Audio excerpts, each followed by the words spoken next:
What's going on? What's happening? You know what time it is. You either get right or you get left. It's time for the cage. Hey, man, we got our country cousins stopping through tonight. So y'all sit back, relax, hit that like and subscribe button, man. We got you covered. Let's go.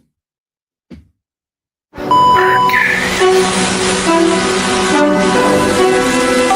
y'all, this is it.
What's happening? Hey, let's go ahead and get to it, man. No more debating. Let's go ahead and pull him up. We got one of our guys in the building tonight. We got Coach Cam in the building. What's happening? I see you already starting your shenanigans already. Here you go. But we got to bring in our country cousins, as we would say. They're from the other side of the tracks or whatnot. But again, like Goody Mo B say, man, we up in here. We wearing black tonight. My boy's not wearing it. But you know what? People don't dance no more. So we going to bring him in on this. Black people don't dance no more. All they do is this. All they do is this. All they do is this. Test two, baby. What's happening, Smitty? What's good, fam? Hey, man, we got to cut up a little bit, man. You know how it go. What's happening with you? That much, man. Still trying to maintain. Hey, man, like they say, like the G-Mo-B say, they don't dance no more. All we do is this. We done dancing. It's time to get these dubs this year. Facts. Man, thank you for coming through, my boy. No doubt. I got you. Always, you know, short notice, but you know what? You slid on in as the professional that you are. So we got you on this, man. We might have some other guests coming through, but let's go ahead and get this thing right. So let's start this off, man. Time waits for no man, as y'all can see. The Falcons training camp starts very, very soon. So now that we have this going, let's go ahead and talk about the first topic. We have the Falcons wide receiver depth chart. Pretty much Zacchaeus, Branch, Drake, and then you have Jaheim Dotson. So when you look at this room at this point, how do you feel that this team is actually going to get a little bit better when it comes to receiving this year? And do you think we're going to be able to have success with Dotson, even though he's had prior injuries? Do you think we get that Washington Dotson? Honestly, I think we get that Penn State Dotson, the one that I scouted coming out of Penn State. And the reason why I say that, and I've been saying it for a couple of months, and I actually predicted that the Falcons would look at him because he had really got a fair chance in those first two stops. In Washington, you had McLaren, you had who was the tight end? I think it was Ertz at the time.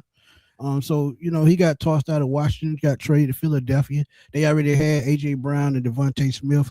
So, you know, he was a third or fourth wheel because you got to remember Dallas Goedert is there as well.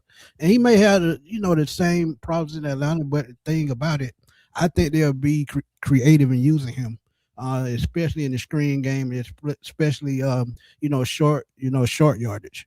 So I think Matt Ryan's seen a vision as far as Taylor Gabriel in 2016, and I think he's going to use him in such a role. And, in such a role that I think it could work for the Falcons. But I think it could work. And I actually think they added enough speed for this offense to stretch the field just a little bit more, which is going to make Bijan even more dangerous. So, I love it. Okay. Coach, what you got on this one, man? I'm gonna save my criticism for later on in the season. What I'm gonna say right now is the wide receiver room is unproven. Jahan Dotson hasn't done much again because you said because of all the injuries and him being bumped around and everything like that. And when we had OZ, he really didn't show much. And then when he went to Washington, he didn't show much. And then we got Branch coming in as the unheralded rookie. We don't know what he's going to produce in the NFL just yet, even though he looks good in t-shirt and shorts right now. We have to see him in game time action to really see what he's going to do against NFL caliber talent. Right. And has Drake improved from last year to this year with his separation getting off the line? That was my biggest criticism for him last year and the year before that. And I want to see, did he take any steps to progress in being a legitimate number one receiver in the NFL? So I'm going to say we're unproven. I would love to see this wide receiver core take the next step to alleviate a lot of touches off of Brian Robinson and Bijan. But again, as of right now, we just don't know. And then we don't know exactly what Stefanski is how he's going to put them in position to succeed. So I would just say we're improving right now, but I would love to see them take that step to be a legitimate force this season. Understood. I look at it like this, man. When you really look at what we've seen with this wide receiver room, I think we've had some improvement in here. When you talk about speed, you talk about being able to have guys that can just go get the football. This also makes it easier for Kyle Pitts to be able to finally open up in this system because it's tight end friendly, of course. You have Austin Hooper, who's definitely a guy that can also help open this thing up as well. But you also have to account for the fact that you still got Chris Blair in the building. You still have Drummond in the building. You still have guys where we have depth at the wide receiver position that we didn't have at one point. So now, even if, knock on wood, if somebody was to go down or whatnot, you have guys that have NFL experience and actually have starting experience on this roster.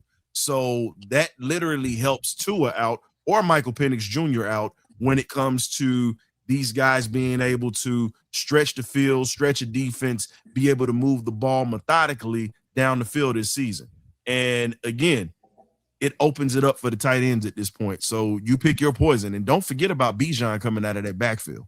That is something else that you have to account for as well. So again, I think the wide receiver core to me is fine. But here's the other thing that we've been hearing. Rumors. Tyreek Hill, Deebo Samuel, and then you got Mims that's coming out of Denver. With all these receivers that you're hearing the rumors about, if you're able to trade away the weak link of our secondary, I'm not going. He remains nameless on this show, but he wears number 21. You ain't got to remain. He ain't got to remain that man. We know who he is. Come on, man. Name, bro. Hey, we know who he is. Hey, no. Look, I was trying. Look, see, y'all about to make me become bad today. See, I'm in a good mood. I got my cousin up, my country cousin up here, my distant cousin, and then I got my misguided brother that's right below me right now. We call it like we see it, bro. We call it like we see it. We call it like we see it. Come on now. Tell the truth, tell the devil. Man. All right. If you trade Mike away at this point, you have a chance to bring in, let's be honest, a Mims out of Denver, a guy that's proven. Yes, he's had receiver. Yep. Yes, he had a little drop season, had injuries here and there, but Mims was a dangerous receiver when he came out of Baylor. So he still has the capabilities of being able to hurt a defense and be a great depth piece and not have the responsibilities on his shoulders as he has had in Denver. Would you mind adding that piece for trading Mike Hughes at this point? No, do it. I don't care who you bring in. Bring in someone that has some notoriety behind their name. Because if you look at what Mims did with Cortland Sutton, he actually made Cortland Sutton better because he was a pure route runner, which allowed Cortland Sutton to really feed off of just running the 9 route. Because that's really how he made his name. If you get I Tyreek, agree. if you get Tyreek, he's a guy that's going to take the top off. He's not going to run a whole bunch of routes. So you know he's either going to run a 9 or he's going to run a slant. That's really where he's How's going to that get the ball. leg? Here's the question. I want to ask Smitty this.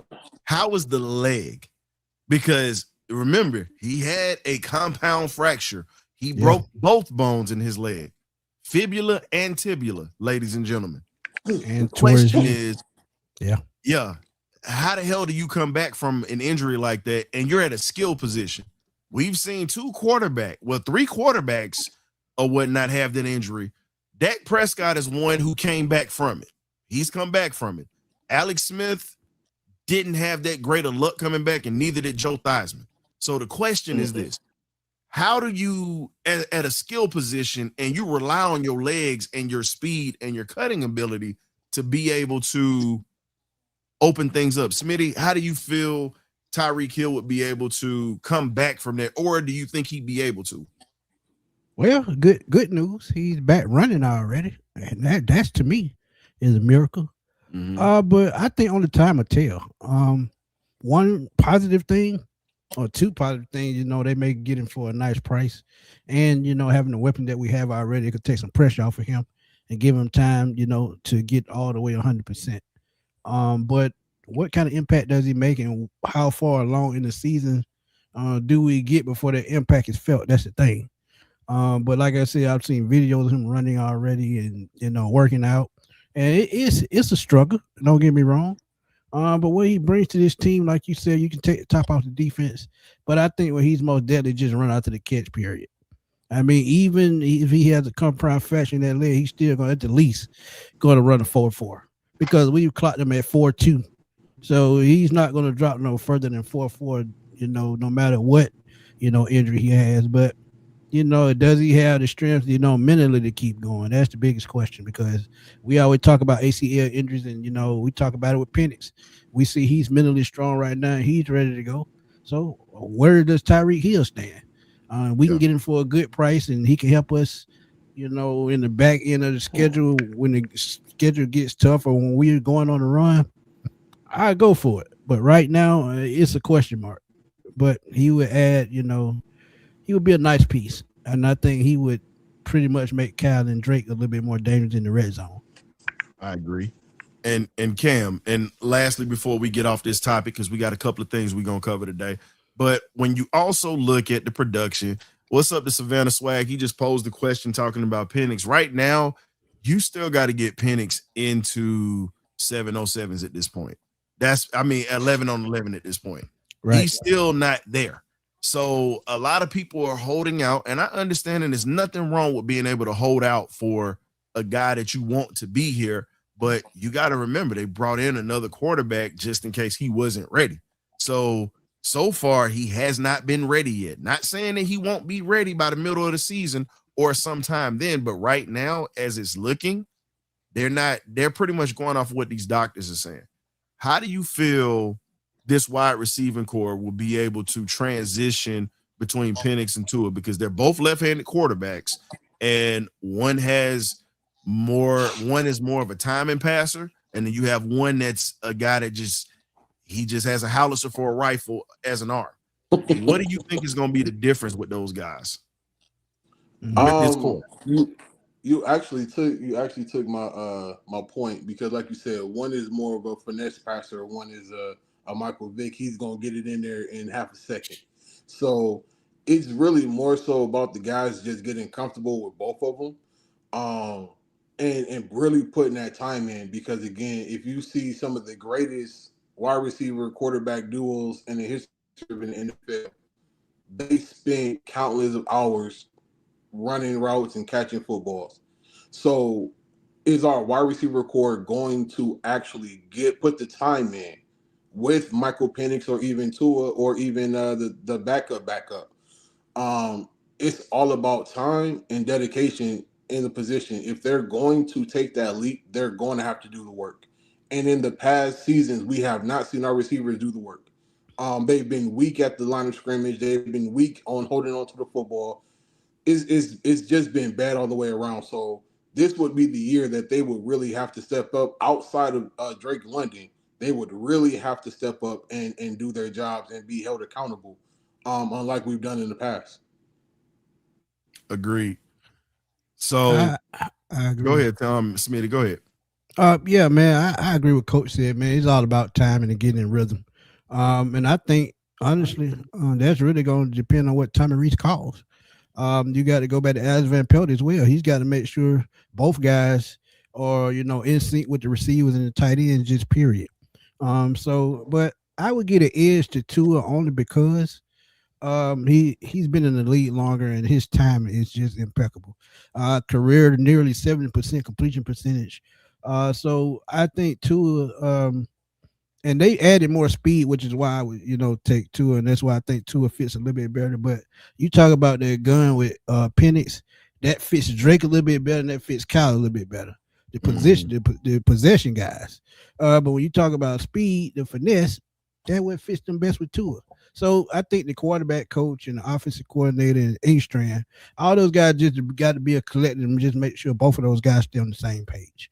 And I think that's going to be the biggest difference out of both of them. It's just all about rhythm and timing. Agreed. So I say, man, in that sense, man, wide receiver core, I think we're good with.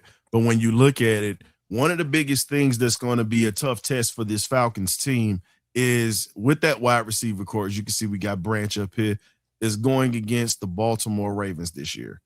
They still have a tough team. Regardless of what their playoff situation has been with Lamar Jackson and company, they have an all-around ball club that does perform well under the bright lights on Sunday nights normally. And right. Lamar likes the primetime games.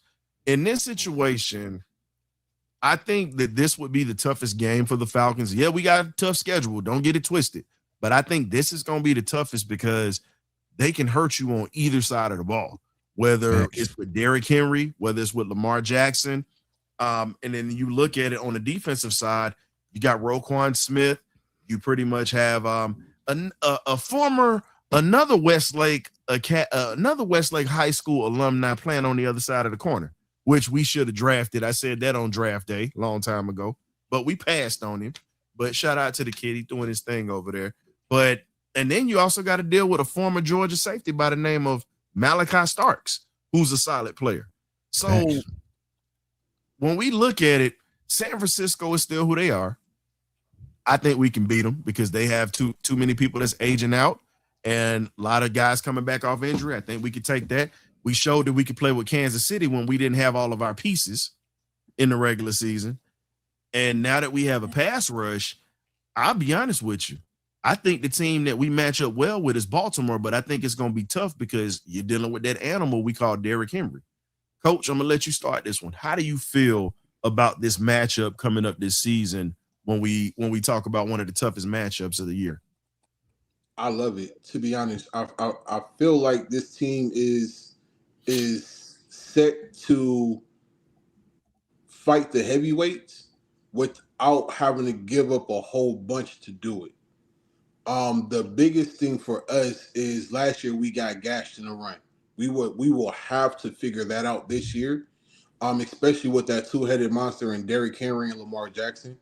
But I also feel like with Todd Monken being gone, I feel like that takes away a lot of what they love to do.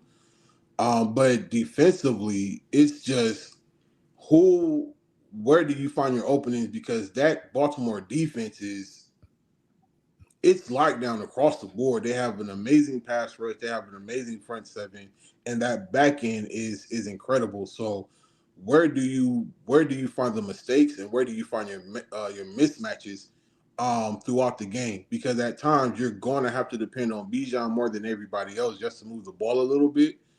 But when you do get the opportunity to throw, are you going to be able to protect Michael Penix or Tua, and two, are the receivers going to make themselves big enough to be a factor in the game? Because again, when we try to throw the ball, our receivers shrink or they don't show up, like Kyle Pitts. Again, one of the biggest guys, the highest draft pick for a tight end. And again, he's been so inconsistent that it's hard for me to really say he's going to be the guy to take the next step because he hasn't shown it. So is this the year that he actually takes that leap and says, you know what, I'm the guy, and everyone's going to follow my lead? That's what we're going to Mhm. need from him. And Smitty, in your opinion, what do you think? Because we're like, yeah, and we just had a comment from Solomon. Shout out to Solomon. And he talked about, yeah, we did say that for the Rams and the Bills last year, but the difference with this team here is for some reason the Falcons struggle with AFC North teams. We have a Yeah. history of that. A history of that. So it's I get what you're saying, Solomon, but I look at the track record. We don't do well against AFC North teams. We just don't. But Yeah. I think we could possibly do something this year, though, because we have more weapons and we have somebody who coached in the AFC North for a period of time. So I Right. think that might be critical as well.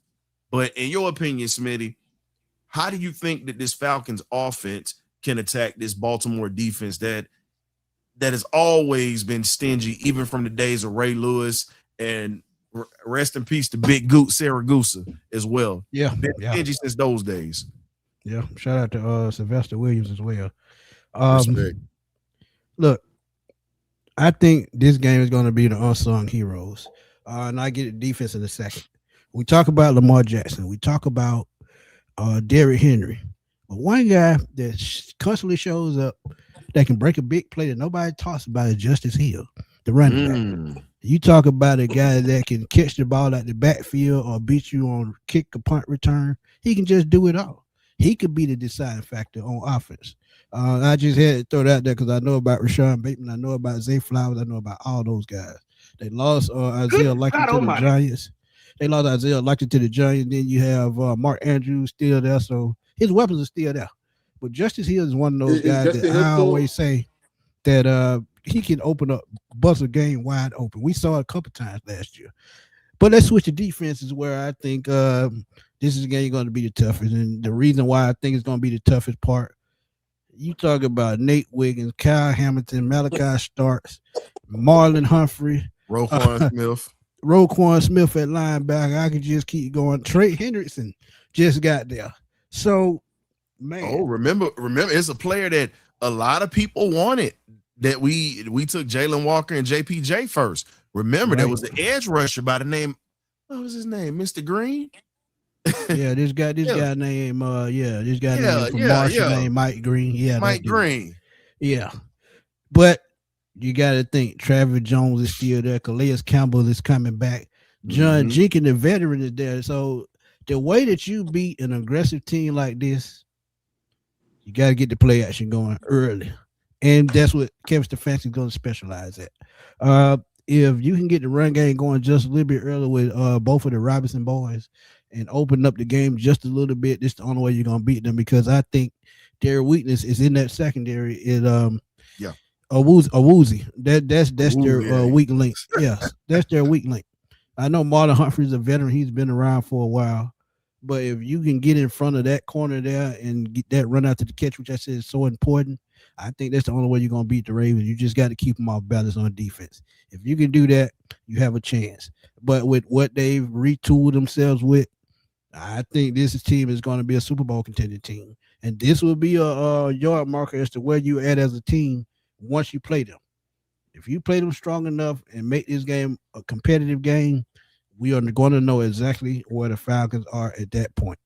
So this could be a turning point game. And what I mean by that, if we find a way to win this game, this could be one of those things that catapult us straight to the playoffs. If we play close and lose, hey, we got confidence. We played one of the best teams in the NFL. Hey, we can keep this thing going. But if we get blown out, hey, it could another mental note. Hey, we're not there yet. So what we gonna do next week? So I mean, jump out to a quick lead on this defense and make them play from behind. We know Lamar Jackson had trouble with that in the past. So my thing is, if you can get out to a quick lead on this defense, you got a great chance. And one thing that I didn't throw out there, young guy, Zion Young, one guy I was looking at the whole entire draft. Yeah, he coming. He coming. He just got to warm up, but he coming. Man, if you really think about it, I tell people all the time, one of the things that you have to also look at, Kevin Stefanski's beaten Baltimore before. Facts. So he knows what pieces that they have over on that defense and what they have on the offense. He's seen it. So at this point, the best thing that we can do right now is lean on a guy that's got knowledge of that division, because got to remember, we got Pittsburgh week 1. And speaking of that, man, we're going to go ahead and take a quick commercial break. Speaking of Pittsburgh, we got a little something we're going to put out. So for the folks that are tuning in from my guy Smitty's Sports Machine, we appreciate y'all coming through and tapping in with the BirdCage. But we got a little something that we got for you. So y'all stay tuned real quick. The BirdCageLLC looks to do it again. We got the Falcons Steelers watch party September the 13th, 2026. What location do you say? At Dave & Buster's in Marietta, Georgia. Now hand me about 4 or 5 little biscuits. I sure am hungry. On the game day menu, there will be sliders, wings, fries, bottomless non-alcoholic drinks, but we also have a cash bar for those who want to get their drink on, and also we have a full-fledged menu with waiters and waitresses that are going to take your orders. Also, we have on the 1s and 2s DJ Swats in the building. We're going to have former ball players to come through to the party. Your ticket also registers you for a raffle giveaway. Hey, we got to hit this thing hard like we hit the Saints. Make sure you get your tickets. You don't want to miss. You know how we get down. You either get right or you get left. Go. Welcome back, ladies and gentlemen, man. You know how we get down. Like we say, you either get right or you get left. We pretty much got you covered in this thing here. Tap in with us for this party.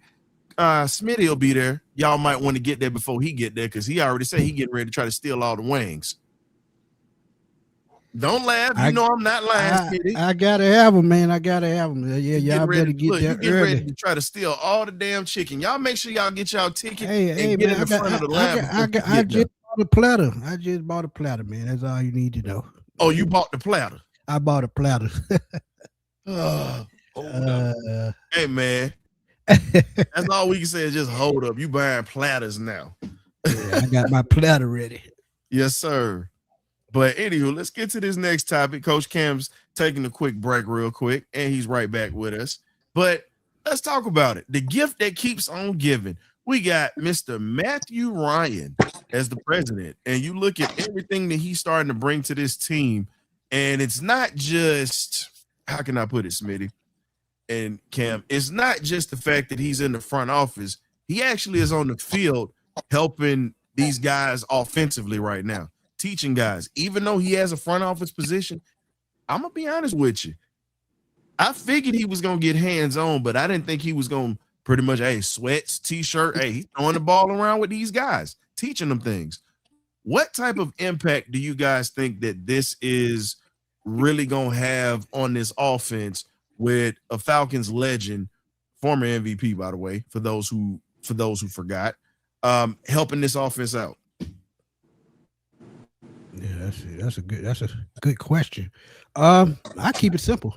I said it earlier. He's doing what he knows, it takes to win in the NFL. Appreciate you, Solomon. If you look at 2016, 2012, pretty much the same makeup. You had a 2-back system, you had a speed guy, you had a possession guy, and you just had a guy that could take top off the defense. So what he's done is gone out and he's found those elements. And he's put together an offensive line that I think is going to be solid and more solid than people think. And just like Red said, you got to think too. The coaching staff. This is, to me, the most important part. Because with Mike Smith, I think, who was the offensive coordinator with Mike Smith? I think it was George Knapp, if I'm not mistaken. Yeah, Greg Knapp. Greg Knapp, I'm sorry. Rest in peace to him. And what did he do best? Running football. Yep. Then you look at Mike Turner. Mike Turner was a beast at running back. And then 2016, you had the Freeman, Tevin, Coleman connection. So I'm telling you, he's just picking and choosing from the good teams that he's had. Remember at one point, and this team kind of reminds me of that, he had Roddy, he had Julio, and he had Tony Gonzalez and Mike Turner. So just think about that. And don't forget, right. So he's pretty much just pulling up from the past what he knows best and what he knows it takes to win. And that's a good thing. And this is why he was perfect for the job. He was there during the most winningest years of this franchise history. So it only made sense. It's funny that you would say the 2016 team, Smitty, because this team reminds me of 98. Because I said that too, team, Coach, especially on the defense. and Especially on the defense. And the reason, go ahead. and the reason why I'm saying that is because the way that the team is being built, right? There's a lot of questions about whether they're going to mesh or play well. But what I'm seeing, and the one thing that me and Ryan have talked about consistently is bringing in guys that have been around the franchise, that have won games for this franchise. Take that knowledge that you have and put it back into the franchise that you know. And I feel like that's been one of the biggest things that this team has been missing, is because we don't have those stars of the past that will come back and give that knowledge to these younger guys. And then I also feel like we didn't have guys who wanted to sit under the tutelage of guys like a Julio Jones or a Roddy Wright or a Coach Terrence Mathis. Like Mathis, we have these people around the city, and we're not bringing, let them learn from them to pick up little tips and tricks. When you look at franchises like Pittsburgh and Dallas and San Francisco, they always bring back their players and teach those guys to show them, this is what I did to be better. This is how I learned how to kind of figure out people in front of me, whatever. So the fact that Matt Ryan is bringing these guys back to Atlanta, the fact that he's on the field showing guys how to just dissect defenses from a actual MVP's eyes, who is one of the winningest quarterbacks in our franchise, like, it's a huge thing. So when you have someone like that who's willing to give his body and his time, on top of having to go out and try to, recruit and all this other stuff, it lets you know that he truly cares. And and we needed that. And that's something that we haven't had in Atlanta for a long, long time. Cam, hold up. Hey, Coach, we got a little something. Somebody paying for your damn wings right now, Smitty. So I'm going to go ahead and I'll let you read this because somebody putting money in your collection plate right now. I got you. Thank you for the donation, Eric. Truly appreciate it, my guy. But I want to add one point to coach's his points. And I talked about this to Chuck Smith. I talked about this to Terrence Mathis. One thing that I think that Matt Ryan got right that a lot of people mad about, remember on that 98 team when they brought in Chris Chandler, I think the year before they made the Super Bowl. He was the perfect game manager for this team. He made the necessary throws when he needed to. And two, it's that same type quarterback, accurate, can put the ball on point. And people mad about it. But if you think about what Chris Chandler did in those 4 years or 5 years in Atlanta, it was one of the best stretches outside of Matt Ryan and Steve Bartkowski. But people don't want to talk about that. But I'm just saying it could be a sleeper. But let me answer this question right quick. Eric, thank you for the donation. Like I said, my brother, and y'all continue to drop them super chats. Drop them on the BirdCage as well. Please shout out, hook my boy Ryan up. He said, I think Tua will win a quarterback competition. He's more proven and experienced than Eric. I've said that 1,000 times. Matt Ryan brought Tua to Atlanta. He has no allegiance to Penix. We will shot the NFL this year, and that's what I've been saying, man. People mad, but you just got to know experience matters in this time, especially with a win now team. Just like I keep telling y'all, keep talking about we're gonna get one of the best quarterbacks if we don't have a winning record next year. No, we're gonna go out and get a proven veteran or a guy that can take us to that next level, and we will draft Jake Matthews' replacement, and because that's the most important position when you're protecting your franchise quarterback. Just keep it real, y'all. I'm just saying. I got something for you. Hold on, I gotta pull some receipts real quick. Yeah, go ahead, because I know you got them. I know you got them. Yeah, I got them all. I got something for you. I know you got them. And this is my thing. No, I wasn't the biggest guy on Tua coming here because of his injury history and things of that sort. But I'm gonna give y'all a little something. I'll give you 3 quarterbacks that literally turn franchises around and turn their careers around when they got a new scene. Doug Williams was a first-round pick, for those who don't know, the first black quarterback to win a Super Bowl. Started with the Tampa Bay Bucks, took them to their first NFC championship game, and lost to the Philadelphia. I'm sorry, lost to the LA Rams in 79. Then you go with Jim Plunkett, a guy that was a Heisman Trophy winner that was a bust in New England and San Francisco, goes to the Raiders, wins 2 Super Bowls. Sam Darnold, as of late, had to bring the history, and I'm just doing a little short history for you. Sam Darnold been passed around more times than a blunt in the Snoop Dogg video. This man slid to the West Coast where the green is nice. Where the green is nice. Not just the green that you Smoke weed every day. You also got that green or whatnot. That's that Seattle green, and he got that bread for taking them to a Super Bowl and winning it. And remember, he went 14-2 with the Vikings. 14-2 with the Vikings. Let me add to this history lesson. Go right ahead, my boy. For y'all that don't remember, this guy named Jeff Hotstell in 1991. Phil Simms went out with an injury, could not play anymore. He won Super Bowl with a 35-year-old running back named Otis Anderson, who was a former MVP in the league. Think about that. So, I mean, age don't mean nothing. Coaching means everything. Who was the coach on that team? Bill Parcells. Who was his understudy? Bill Belichick. Just think about that.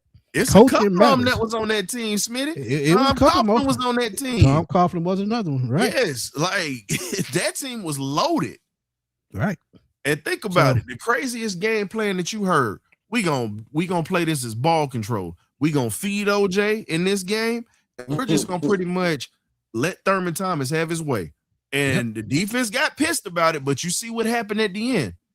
That was the start of Buffalo losing 4 straight. And Otis Anderson, they had a drive over 9 minutes in that game. Again, being able to run the football like that, you don't see that no more. And again, if you look at our backfield, you got Robinson in the back.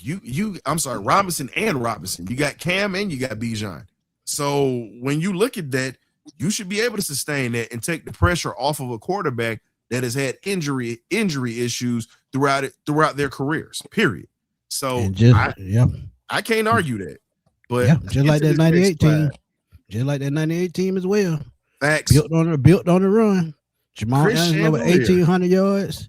I think he had 15 touchdowns that year, 14, 15. Yeah, Jam had a hell of a year. I mean, that's a recipe for a win.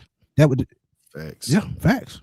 Hey man, you got somebody else that's sent you. Hey, y'all sitting here putting all this money on this man chicken or whatnot. Hey, cash it in. Smitty. Hey man, that just mean I can get extra blue cheese sauce. That's all it means. Solomon, thank you for the donation, my brother. He said, do you all feel that Michael Penix? Yeah, he said, do y'all feel that Michael Penix will be ready for camp and can beat out Tua for the starting quarterback position? I do feel like that is best for the organization for Penix to start. Well, no, I stick to what I said. You know me, Solomon. You've been following me for a long time. No, I don't think even if he's ready, I think he sits out the first 4 games as a safety precaution. And it's not that he's not ready. It's just that Tua has taken control in the film room. He's taking control in the meetings. The players have got used to him. And that's nothing against Penix. It's just that they brought him in for a reason. It wasn't just to sit on the bench. Let's keep it real. Like Coach said, there's no ties to him. There's no ties to Penix. Go ahead.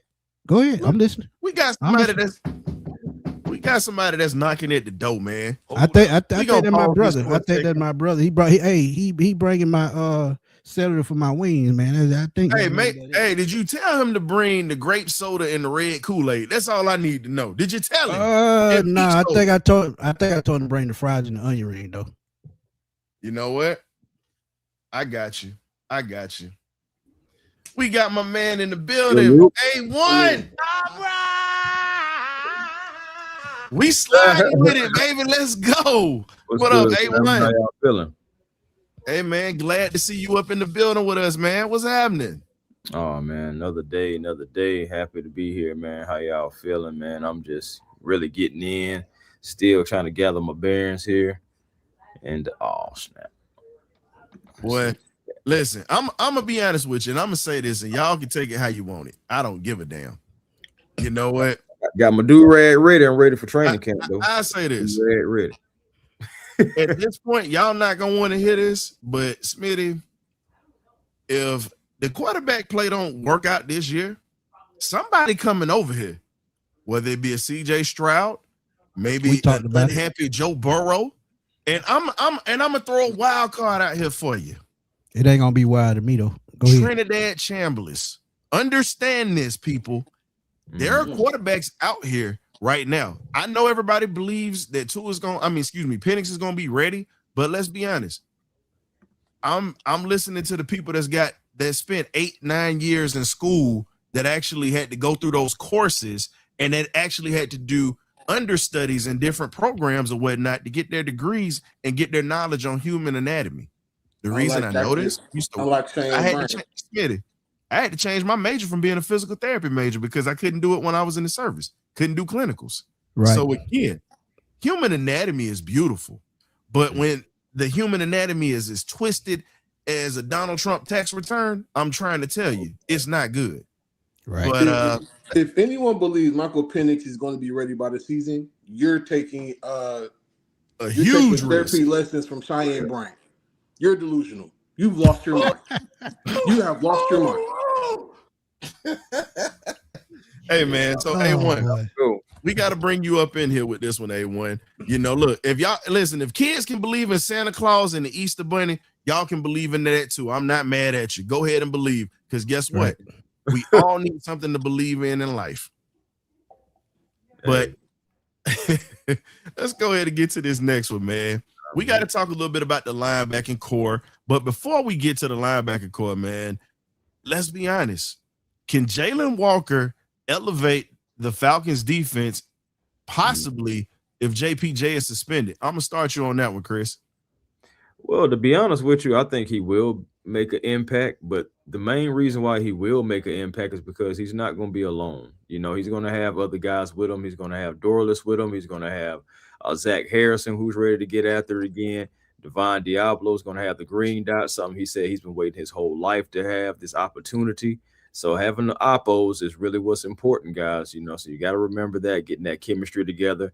The fact that these guys are playing in a defense that is familiar to them. Last year was a little sketchy. They had to learn a few things. But this year, you're having the same guys back, Nate Ollie, Jeff Ulbrich, Justin Hood, you know, it's all the way around. So these guys are going to be familiar with the terminology and be able to go out there and execute. You know, I believe that's what we need. We need the execution. We need the competence, you know, out there as well. So I think year 2 for Jalon Walker, the main thing for him should be we worried about is his health. As long as he's healthy, he's going to be impactful, because if you watch last season, game after game, every time he started gaining momentum with multiple games, he kept making plays. He kept getting better. He kept making better reads. I'm expecting Jalon Walker to take a step forward, not only because we need him to, but because that's just his genetic makeup if you go all the way back to the University of Georgia. So Jalon Walker, I'm definitely believing that he's going to elevate the defense. And when JPJ comes back, it's just going to be a plug and play, and the Falcons should be able to take off. Of course, you know, that's easy to say here, but that's what I'm expecting, though. Yeah, agreed. Okay. So I think you pretty much covered that one with Jalon or whatnot. It's not much else to say, but just we got to slide to the next one. We slide, man. We bad boys up in here tonight. Okay. So let's go ahead and talk a little bit. We'll get back to that. I'm sorry. We got to talk about the front four, as well as this linebacking core, because we talked about Jalon. Here's the question I got for you with the linebacking core in the front four. You got Devon Diablo, Christian Harris. You got Channing Tindall, Jalon Walker. We're waiting on JPJ to get back. And then you look at the front four, you pick and choose. Brandon Orr pretty much going to be the anchor on this D-line. That's already been proven after the type of season he had last year. When you look at London at this point and many others that are in that fold, who do you think is going to be the other breakout on that front four to be able to make life easier for your linebacking core coming up? Okay, well, I got one that will probably shock everybody on the panel. Who you got? Braylon Trice. I truly believe if this young man is truly healthy, from what I saw of him in college, Yeah. He has Yeah. quick burst and he has violent hands. And if you allow that man to get comfortable, it's only going to allow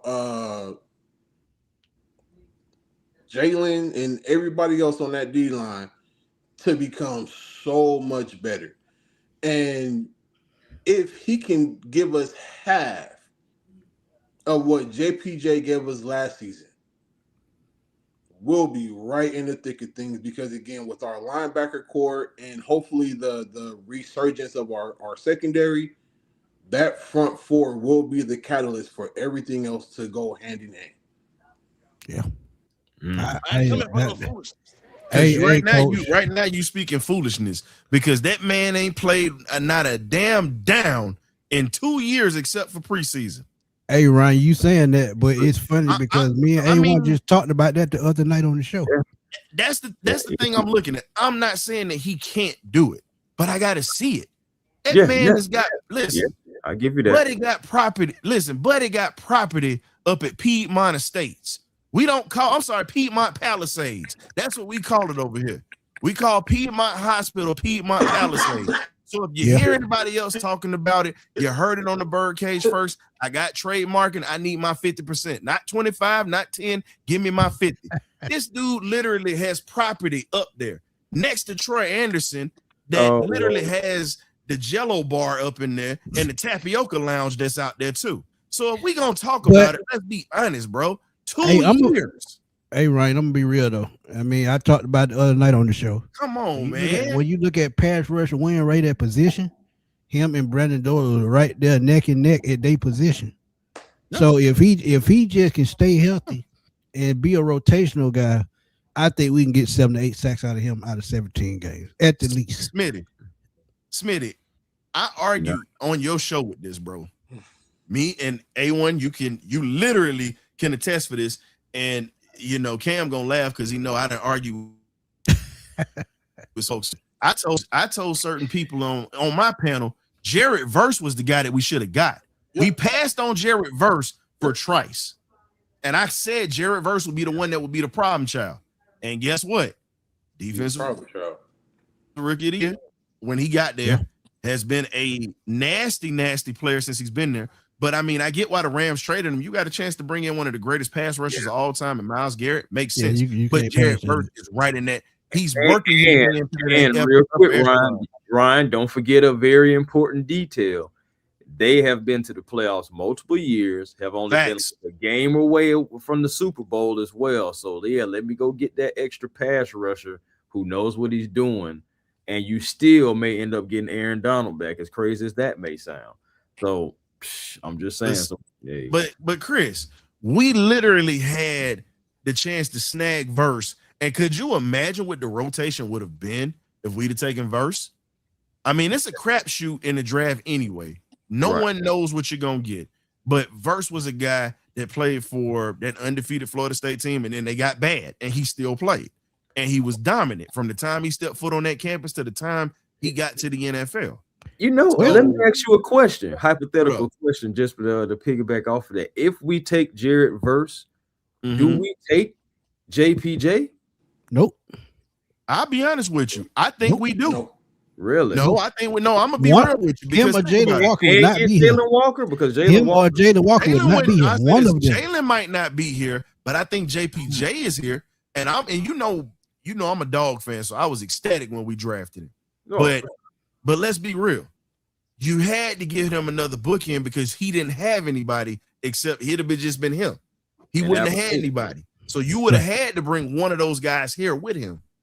Yeah. Okay. I was just wondering everyone. Yeah, but I see how you did that. Zach Harrison was my wild card when we drafted him. I like Zach Harrison a whole lot. Always have. Yeah, but Zach showed that Georgia game he belonged. He had them long arms working up and down the line. He had Georgia in the days. Ask Stetson Bennett about how that worked out for him. Even though he won that game, ask him how much he was pressured. Hey, he had offensive lineman in the backfield, man. And the offensive lineman he got in the backfield is literally playing in the NFL right now, starting, and was a Pro Bowler. Facts. So there you have it, man. All right, so we got the front four down. That was mine. I just wanted to jump in that one with you, Chris. But we got something that everybody is going to like. 4 Falcon players are in the top 20, pretty much the top 100. I don't like the position that they're in, but I'm gonna move this out the way so you guys can see. So, Smitty, I'm gonna let you start this one. Cam, Chris, and I'll take the last one. So you got Bijan Robinson, the heavy hitter at 38. How do you feel about this positioning, and why do you think that they put him there opposed to not ranking him higher? We know this based on record. Let's keep it real. Falcons had a losing record last year, but I don't care. He's a top 10 player in the league no matter what. That's why I don't really like these rankings, because I'm looking at Jesse Bates at 51. He should be a little bit higher. Chris Lindstrom, who was just the top offensive lineman in the league 2 years ago, and you barely got him in the top 75. Then Drake London, the top 10 receiver in the league, you got him on the bottom half of the list. But we all know how they do Atlanta players, and this is no secret. But Bijan as a whole, he should be top 10, top 15 at the least. Because if Jahmyr Gibbs is going to probably be top 20, Bijan's right there. And Bijan better numbers the last 2 years. Not touchdowns, but yards. Bijan is there. And if he had a quarterback like Jared Goff, Falcons probably could be a Super Bowl team. Keeping it real. But this mainly has to do with coaching, record, and just, numbers, team numbers. So, all these players had at least 3 of them should be in the top 50. And I'm talking about Drake, Bijan, and Lindstrom, and possibly Bates. Okay. Yeah. Cam, Jesse Bates, yours. Same question.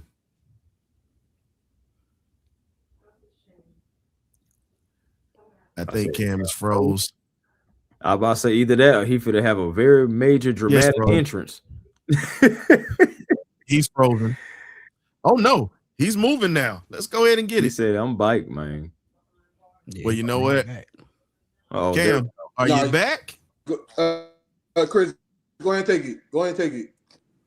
All right. So, Chris, we're going to swap you up. We're going to let you go ahead and get Jesse Bates. we switching up? Yeah, you take Bates. Oh, okay. Take Bates. Well, all right. Well, Jesse Bates, man. Okay, hold on. Let me make sure I see what the ranking there is. Oh, 51. Is it? Yeah, they got him at 51. That's crazy, man, because we're talking about a guy who is really top 3, and he's not number 3. I'm telling you, seriously. Between him and maybe Kyle Hamilton, those are the guys that I'm thinking about right there. But missing the top 50, this is definitely a top 50 player. You think about just his impact since he's been in the league. He's already played in a Super Bowl. He's been a turnover machine since he's been in Atlanta. Over 3 seasons in Atlanta, we're talking about a guy who has racked up 13 interceptions. Can you believe that in 3 seasons? So that is impact right there. Then we're talking about somebody that also has lockdown coverage for the most part. Now, is he perfect? No. We've seen Jesse blow some coverages, but at the same time, a completion percentage with this guy, if I'm not mistaken, is only 56.3 completion rating. So you don't throw that way. You get checked into the Bates Hotel very much so. Then think about it right now. He's got a young ball hawk next to him that he's grooming right now. Guys like Billy Bowman, who will be back. Everybody that's around, even guys that you look at that comes in that plays a safety position, they talk about Jesse Bates being one of those guys that they look up to. Even Xavier Watts, he said, "Hey, I game after Jesse Bates. This is a culture leader. This is a guy that overall, man, I can go on and on. I really could. But just to bring it home, Jesse Bates, I can't wait to see who all they put in front of Jesse Bates. I haven't been watching it, but for him to be only 51 and not somewhere at least in the top 25, that just lets you know that these rankings are full of crap, man. Again, this guy is positioned as the number 3, as like a top 3 safety in the league. And again, he's not number 3. So all these rankings and stuff like that, man, I really stopped watching them a while ago because they don't do you as justice. Because look at who was first. Bijan Robinson at only 38. So you're telling me there's 37 guys better than Bijan Robinson in the league? Nope. Because think about it, Julio with the skill set at wide receiver, just like Bijan. Julio at one point was number 1 on the list. Think about that as a wide receiver. And you mean to tell me a guy that can run and catch out the backfield and home run speed too is number 38? Come on, man. And the players picked this list. That's crazy. That's what I'm saying, because, and that's what I'm saying too, because it's like if the media can get you, but some of these players, they hang out. We homeboys and stuff like that. Some guys hang out with other guys more than others. You're gonna put your home, but oh yeah, man, that's my dog right there, man. But at the same time, but he a killer on the field. So man, come on, man, all that same stuff. I'm gonna tell you what was different about Julio Jones, because Julio didn't talk on the field.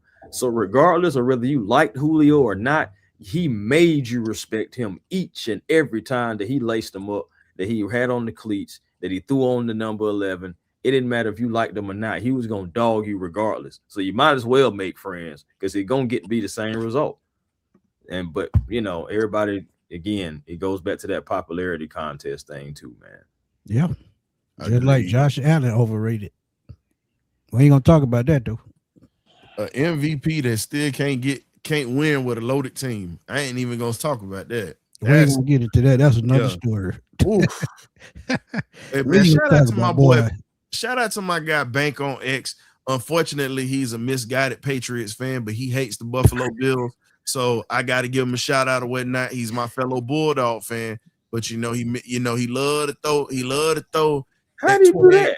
Out, but you know what though? It's cool.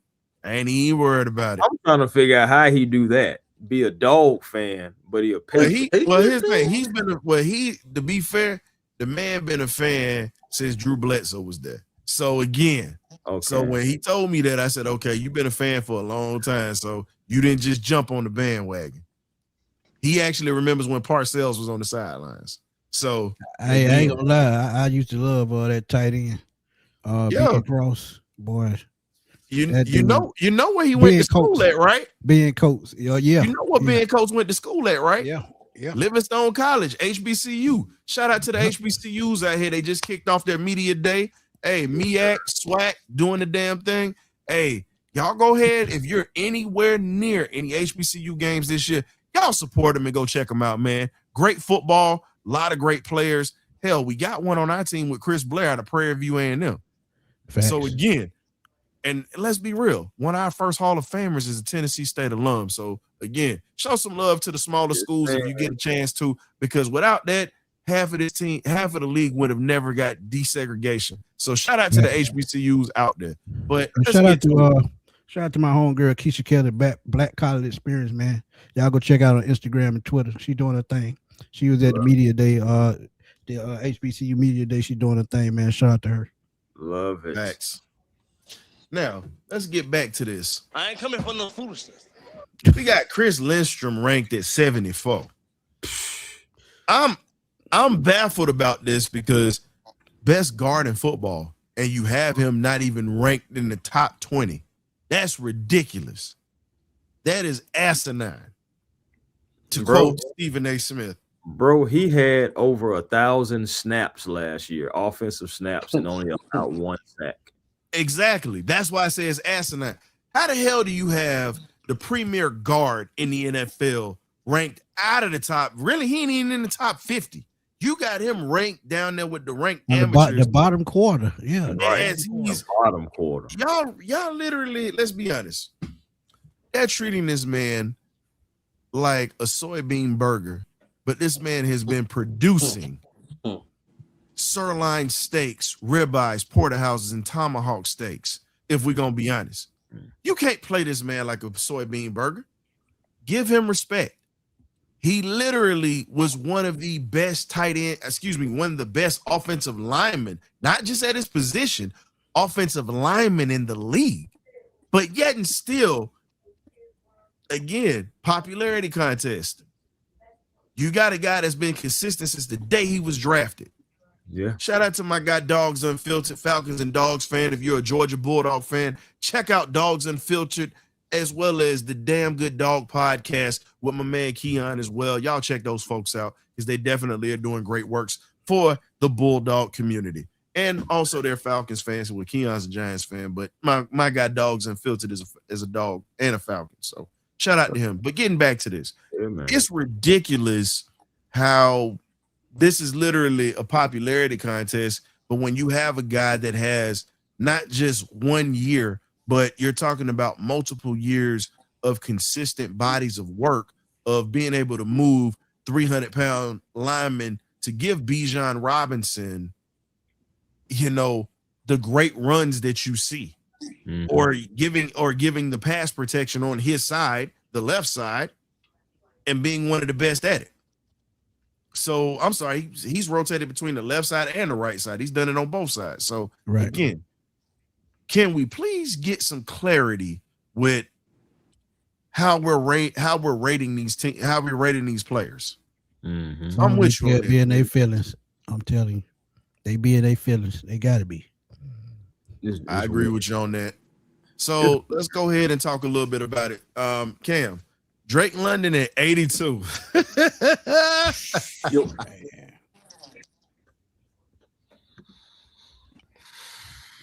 You gotta took that long pause. I know what this getting ready to be. Yeah, this Honestly, finna get ugly. This getting ready to get nasty. Nah. I'm Hold up. I'm going to follow the lines of. Oh, Cam, look what we got up in here. We got a Yuccaneer in the building. Cool. Uncle Said in the building. A stinking Bucks fan, smelling like burnt gold coins on a hot summer day. I see you over there, Said. Hey man, shout out to my guy Said. He definitely shares the podcast, even though he's a rival. Get well soon. My guy had a little bit of a motorcycle accident. He's getting his health back. Definitely can't wait for him to get back so we can go ahead and talk trash and sit there and have a couple of wings at the game. But go ahead and get to Drake London. I had to stop and talk to a puddle pirate right there. Uncle Said. Oh boy. Puddle pirate. Anyway, Come on, Cam, what you got about Drake? I'm gonna keep this short and brief. I'm following the thought process of about the ranking, and I say this in respect to Drake London because of this.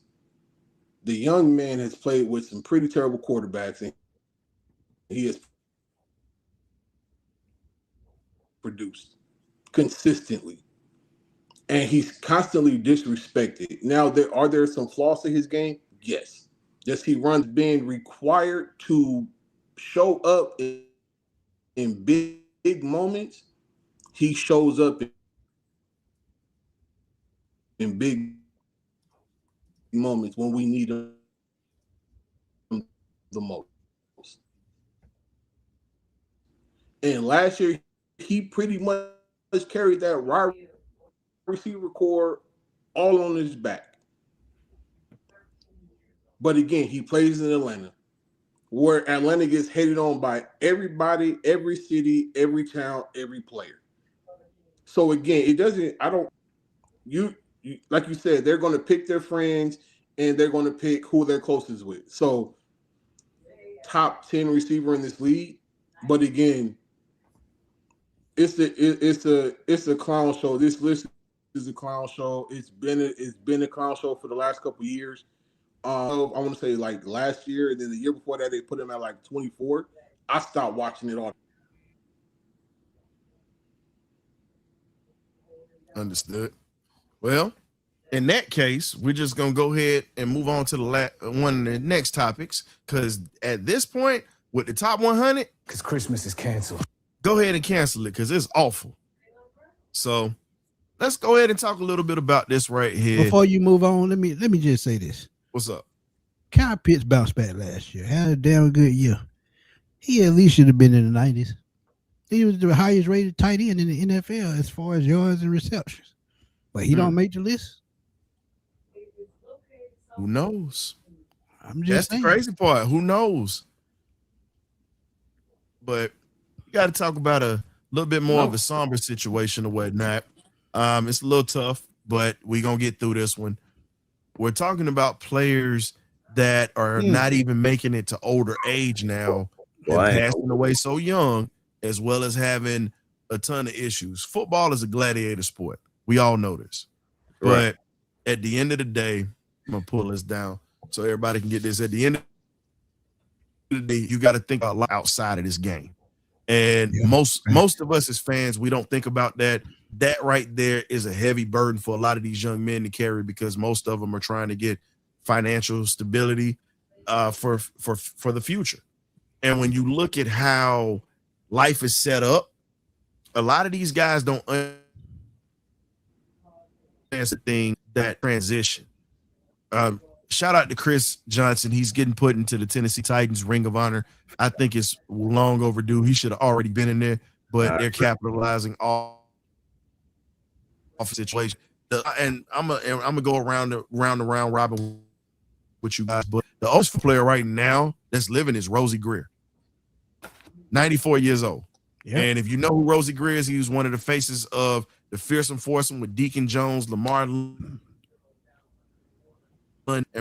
then he also was an actor at one point of his now ministry. So, and he's Pam Greer's cousin, by the way, too. Yeah. If y'all know who Miss Hanks. But talk about it.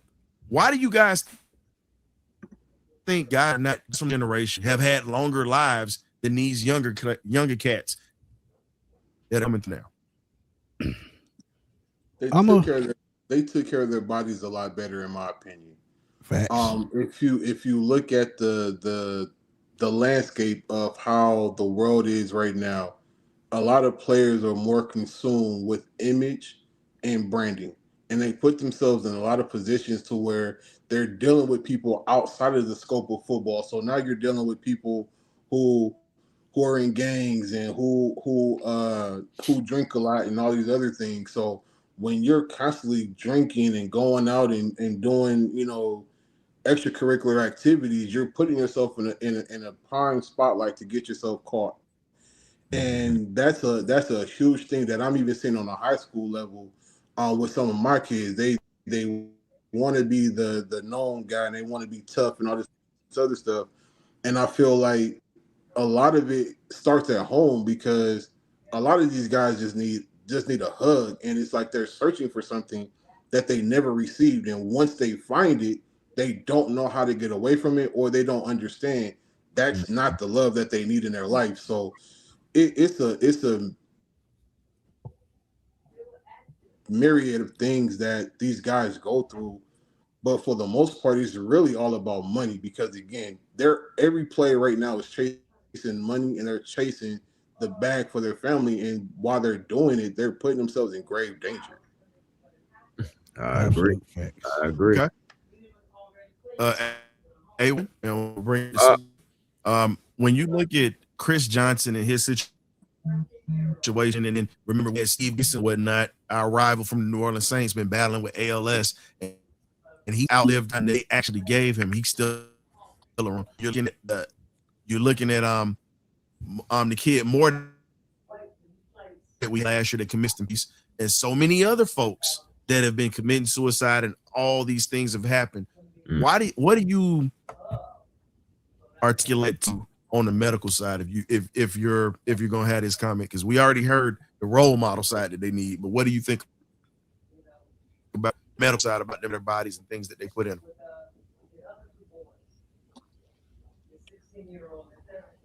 Oh, it was breaking up. This me or Smitty? I think that was no, this is you, A1. Okay, but on the medical side of it, oh well, shoot, I can already tell you, it's way more exposure to different type of drugs and everything nowadays than it was back in the days. Let's just think about it. I mean, shoot, yeah, you had pretty much there were two things that were cut and dry. You say you're gonna have your hard stuff, your soft stuff. You know exactly what it had. And I ain't gotta say no names. And then you may have a little treacle, but outside of that, you look at nowadays, man, you got all type of pills. You got this Adderall stuff. You got then what's the stuff that everybody keep on like seeing like fentanyl. You got all these different things out here now. And then at the same time, let's think about it too. And it goes kind of back to what Graybeard was saying about different people. It used to be circles that you actually could have at least some kind of trust or at least some type of honor amongst thieves. It's none of that now. It's like Right. every man for themselves, and the pharmaceutical department is one of the biggest caps out there anyway. So the fact that in the beginning, think about this, from the 60s, 70s, 80s, 90s, it was more so of like testing phases, even in the 2000s. Now look into 20 teens and now, and what is going towards, you have so much that people are putting into different things that people are putting into their bodies. And then even after football, think about all the painkillers and all that stuff like that. We've seen that in every sport, not just football. We've seen that in wrestling, MMA, all that stuff like that. People actually killing themselves because of CTE. People actually killing themselves because of the pain and they can't take it no more. And then at the same time, their body can't take the medication. Then let's talk about when you wean somebody off the medication and the painkillers, that actually deteriorates their bodies as well, because they've been hooked on it. Their body craves it and needs it, because your body will adapt to anything. You said the human anatomy is a beautiful thing. It is, because you can really adapt to anything. Your body will adapt to it. If you put it in your body will adapt to it. But if you snatch it away, you can almost like send a whole shock to your system that takes you out of here. It is so many little things that comes with the medical side of things on how you can get taken out of here. That's why you always got to thank your lucky stars that, so you really can, so make it through each day, because there are so many different things. And then you think about even down to the food. It's a lot, bro. It's a lot that we deal with in 2026 compared to 1996. You feel me? Yeah. And I'm gonna go right where y'all. I'm gonna let you jump in on this. I'm gonna let you jump in on this one, because he said food, and hey, and you know that where I'm gonna go. Food might be the problem. But the crazy thing is, man, me and my wife talk about this on a daily. People are just not built like they usually built, back in the 40s and 50s and 60 point blank period. When you talk about evolution and trying to find shortcuts and being a microwave only society, that's all you need to know. You talk about money pretty much, just think about it. When players were playing back in the 60s and 70s, they wasn't making no stupid money. They were making just enough to get by. Now you got players making $100-200 million, and they really don't know what to do with it. Let's keep it real. That's true. When you was born in the 40s and 50s, your body was just different. They had to kill their food and hunt their food, and I still see people doing it today, and they still living longer. Why? They don't have all those pesticides. They don't have all that, that added ingredient to make the preserves and stuff to make the meat and stuff last longer. They didn't have all that. Bro. You killed it, cut it, cook it right there, eat it. We go on about our business. You did that, when you had to have a meal. So evolution in the world is part of the reason why these things are happening. When evolution happened, they try to take shortcuts. Guess what? Shortcuts kill you faster than anything. That's just like somebody put you on the medicine, but you say, hey, this one don't cost as much. I don't have to take this one as long, but it's not as effective. But it's making me feel better, and I think I should do this when this medicine is prescribed for me. So, I mean, look, people just not built the same. Physically, mentally, and however else you want to take it. It's just that simple. And think about it. And think about how much faster the game has gotten from 1980 up until now. Just think about that. Because when we talk about the best receiver in the game, he didn't run no 4.2, 4.1. He ran a 4.5. And he was only 180 pounds soaking wet. Think about that. Jerry ran a 4.7, guys. That was what they timed him with. Jerry Rice ran a. But you making my point even better, though, because think about when they draft players in today's game. What is the first thing that you hear people talk about? A 40-yard dash. They don't talk about what they got up here. They talk about how fast they can run. Come on now. Think about how we just talked about right here. The social side, the medical side, and also with the food, man. It's a triangle side, right?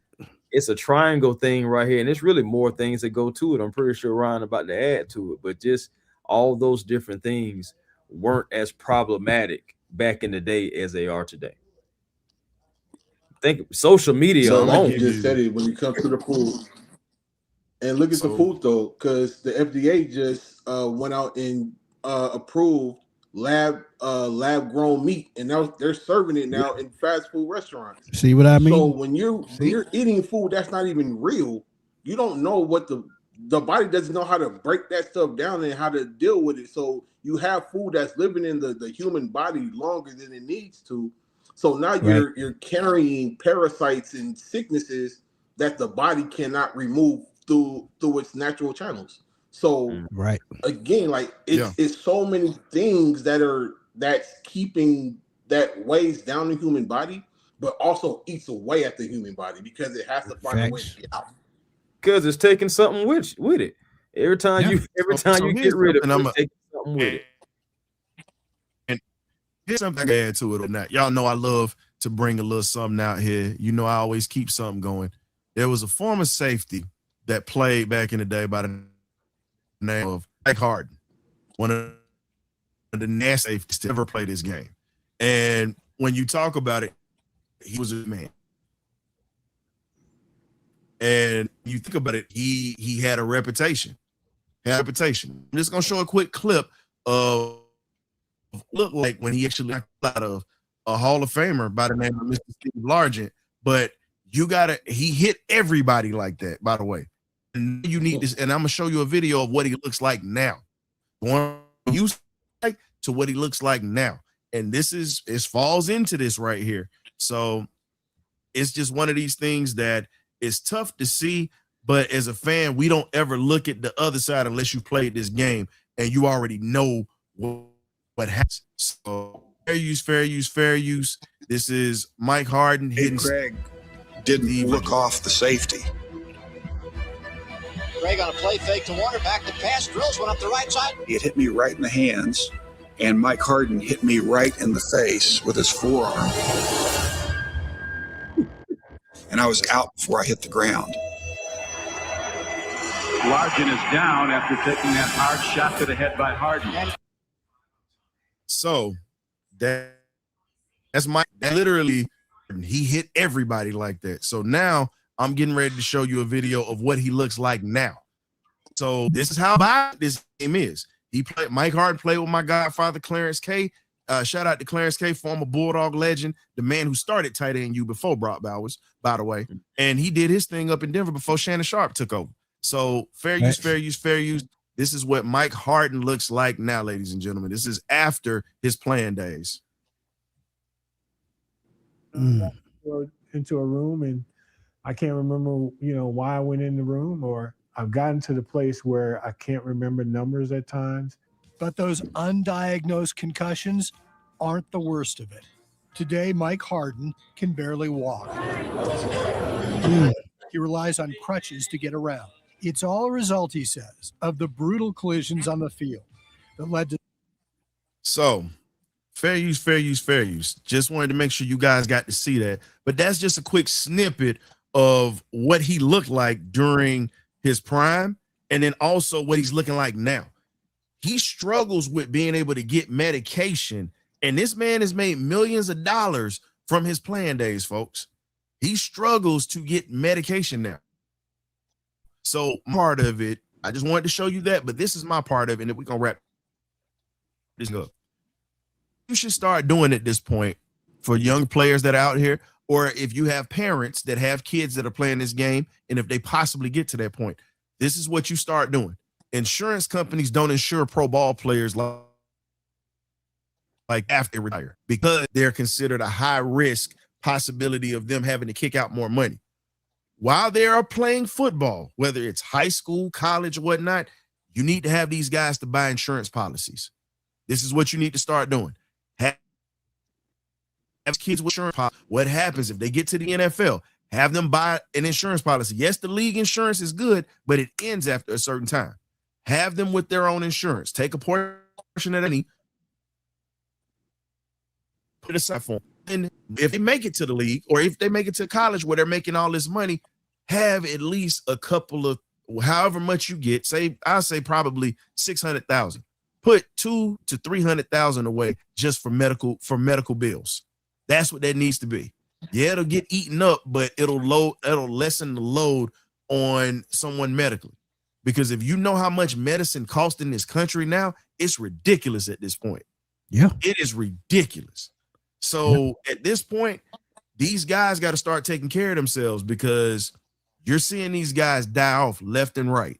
Fact. Mike Harden's not even 70 years old yet. Nope. Mike is in his early 60s.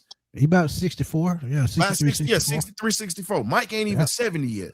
So when you look at this violent game on how it's played, you've got to start teaching people to take care of their bodies, and not just physically, but also financially being able to take care of their bodies too. Because, hey, you got some people that'll take your money and run with it, and they're not going to help take care of you when you're in that spot. Well, you just really answered your own question, right? That's the problem. You don't have enough. Let's just keep it real, 100%. Grandmamas are a thing of the past. Now, I'm lucky to still have mine at 86 years old, but when we get older, those type people won't even exist no more. Why? Because you got grandma now at 32, 33 years old. What can they teach you? What? Then you're young yourself and you have no financial literacy, to be honest. Even though they teach symposiums in the NFL, how many of these players really take that to heart? As soon as they see that Rolls Royce pulled up, I want that. They're not thinking about 5 years after I'm out of the league, I'm broke because I bought that Rolls Royce when I should have been investing in something to make my money make money. So a lot of it is financial literacy at the end of the day. Like you said, when you find a way to your money to make money, you take out insurance. Well, let's just keep it real, insurance, because I'm on insurance and it's hard for me to get life insurance because I'm high risk. But that's why I know this. So the best thing for players to do, like you said, save money whenever you can. Let them cars wait. And the thing about it, you can buy a used car half the price. And you're not going to drive it every day. Let's keep it real. Why are you spending $300,000 on a car when you can get one for about $100,000 that do the exact same thing with low miles on it? Come on now. Some things just common sense. But it's all about flash. It's all about glitter. It's social Here's the problem. Social stats. Nowadays, go ahead, Ron. You can't tell these jitterbugs out here. And I know it. I know it. Oh, trust me, I know. My age. I'll be 40 in January, and I'm okay with it. But a lot of these, I got a 24-year-old. I know. You can't really talk to them like that now because they don't. Well, they know everything. Listen, it's what it is. And you look at how a lot of these athletes are now. They don't listen. But this is my thing. When you see a guy, Mike Harden was a hell of a player, even from absolutely. Michigan back in the day. And when you just saw one of the hits, Mike could intercept passes. Mike was, put it this way, Mike Harden was what Billy Bowman was, but he was bigger, literally bigger than Billy Bowman. And Mike had people afraid of him. Just think about that. Mike Harden, Dennis Smith, and then you had Steve Atwater in that secondary back in the day. You had there was another guy. There was another guy doing this. Yeah, you're looking around because you don't know where it's coming from, but you know it's coming. But you look at Steve Atwater; he took care of himself. You look at, and it's some guys that walked out of it unscathed, and God had their hands on them.